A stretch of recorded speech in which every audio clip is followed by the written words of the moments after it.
Hello दोस्तों, आज के इस वीडियो में हम उस इंसान के बारे में जानेंगे जिनके जन्म और मृत्यु की तारीख भी संयोग है। जिस दिन ग्रेट साइंटिस्ट गैलीलियो गैलीली की मृत्यु हुई थी उसी से 300 साल बाद 8 जनवरी 1942 को स्टीफन हॉकिंग का जन्म हुआ था। और दुनिया के सबसे महान साइंटिस्ट अल्बर्ट आइंस्टाइन की जन्म तारीख वाली तारीख को स्टीफन हॉकिंग की मृत्यु हुई थी 14 मार्च 2018। गजब की बात यह है, तीनों अपनी सदी के बेहतरीन साइंटिस्ट थे और स्टीफन हॉकिंग वो इंसान थे जो पूरी तरह अपंग थे, हमेशा व्हील चेयर पर ही बैठे रहते थे।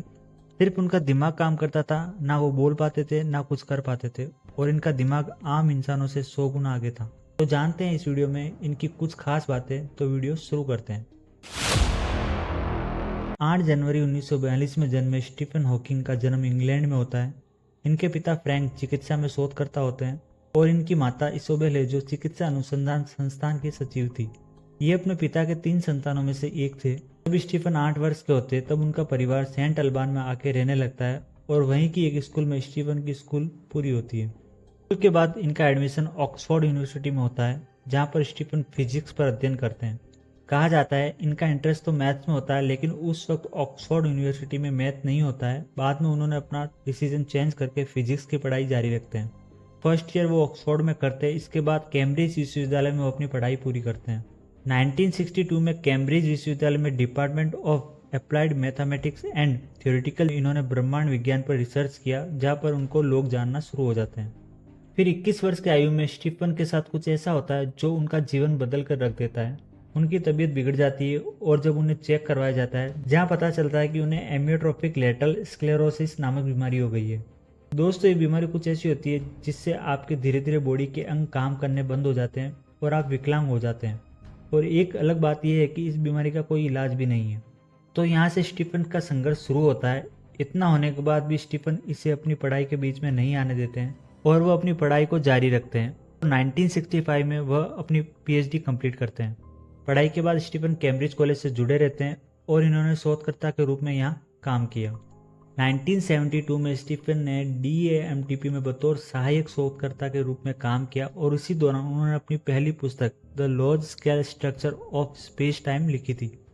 1979 में स्टीफन को कैम्ब्रिज विश्वविद्यालय में गणित के लुकासियन प्रोफेसर के पद पर नियुक्त किया जाता है, जो कि दुनिया का सबसे प्रसिद्ध अकेडमी पद है, जहां पर इन्होंने 2006 तक कार्य किया। जहां आइंस्टाइन ने सिंगुलरिटी के सिद्धांत पर बताया, गुरुत्वाकर्षण के सिद्धांत में सिंगुलरिटी के बारे में बताते हैं। इस सिद्धांत में टाइम और स्पेस में किसी भी भारी पिंड की वजह से जो झोल पड़ जाता है वही गुरुत्वाकर्षण है। फिर स्टीफन हॉकिंग जब अपनी रिसर्च करते हैं तो उस दौरान उनको पता चलता है कि बिग बैंग दरअसल ब्लैक होल का उल्टा पतन ही है। उन्होंने पेनरोज के साथ मिलकर 1970 में एक शोध पत्र प्रकाशित किया और दर्शाया कि सामान्य सापेक्षता का अर्थ यह है कि ब्रह्मांड ब्लैक होल के केंद्र से ही शुरू होगा। जनवरी 1971 में उन्होंने ब्लैक होल्स नामक अपने निबंध के लिए प्रतिष्ठित ग्रेविटी रिसर्च फाउंडेशन पुरस्कार जीता था। स्टीफन हॉकिंग के पास कुल 13 डिग्रियां थी। 1965 में स्टीफन हॉकिंग ने जेन वाइल्ड से शादी कर ली थी। जेन और स्टीफन के कुल 3 बच्चे थे। इसके बाद स्टीफन ने 1995 में दूसरी शादी इलेन मेसन से कर ली थी। स्टीफन हॉकिंग ने कई किताबें अंतरिक्ष के विषय में लिखी थी, जिनमें से a brief history of time black hole के विषय में है जो 1988 में लिखी थी। The universe in a nutshell 2001 में उन्होंने लिखी थी। द ग्रेट डिजाइन 2010 में, ब्लैक होल और बेबी यूनिवर्स 1993 में, जॉर्ज और द बिग बैंग 2011 में। ये कुछ पुस्तकें ऐसी है जो उन्होंने लिखी थी। 2014 में स्टीफन पर एक मूवी बनाई गई है जिसका नाम द थ्योरी ऑफ एवरीथिंग है। इस मूवी में उनकी ज़िंदगी का संघर्ष बताया गया है, वह इसके साथ ही उसमें यह बताया गया है कि कैसे उन्होंने अपने सपने पूरे किए। इस हॉलीवुड मूवी के डायरेक्टर जेम्स मार्श थे जिन्होंने इस मूवी को डायरेक्ट किया था। स्टीफन अपने जीवन के विचारों में कहते हैं कि ऊपर सितारों में देखो, अपने पैरों को नहीं, और जो ऊपर देख रहे हैं उसको जानने की कोशिश करो कि क्या है जो ब्रह्मांड का अस्तित्व बनाए रखा है। वह यह भी कहते हैं कि चाहे ज़िंदगी जितनी भी कठिन लगे, आप हमेशा कुछ न कुछ कर सकते हैं और सफल हो सकते हैं।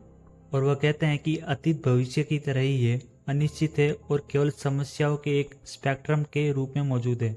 स्टीफन हॉकिंग का IQ 160 है, जो स्वयं इस बात की गवाही देता है कि स्टीफन हॉकिंग जीनियसों के भी जीनियस थे। सन 2007 में स्टीफन विशेष रूप से तैयार किए गए विमान में गुरुत्वाकर्षण विहीन क्षेत्र में उड़ान भरी और सकुशल धरती पर लौटे। सन 2001 में जनवरी में स्टीफन 16 दिन के दौरे पर भारत आए थे और उनको जो बीमारी थी, इस बीमारी के चलते 14 मार्च 2018 को 76 वर्ष की आयु में इनकी मृत्यु हो जाती है। लेकिन स्टीफन हॉकिंग अपने पीछे छोड़ गए ऐसी प्रेरक दास्तां जो आने वाली सदियों तक लोगों को प्रेरित करती रहेगी। तो दोस्तों, ये थी अपने सदी के ग्रेट साइंटिस्ट स्टीफन हॉकिंग की कहानी। फ्रेंड्स, अगर आपको वीडियो अच्छी लगे तो वीडियो को लाइक कीजिएगा, क्योंकि दोस्तों हमारी बहुत ज़्यादा मेहनत लगती है, हम बहुत ज़्यादा रिसर्च करके वीडियो बनाते हैं, इसके साथ ही हम एडिटिंग करते हैं, इसलिए इसके लिए एक लाइक तो बनता है।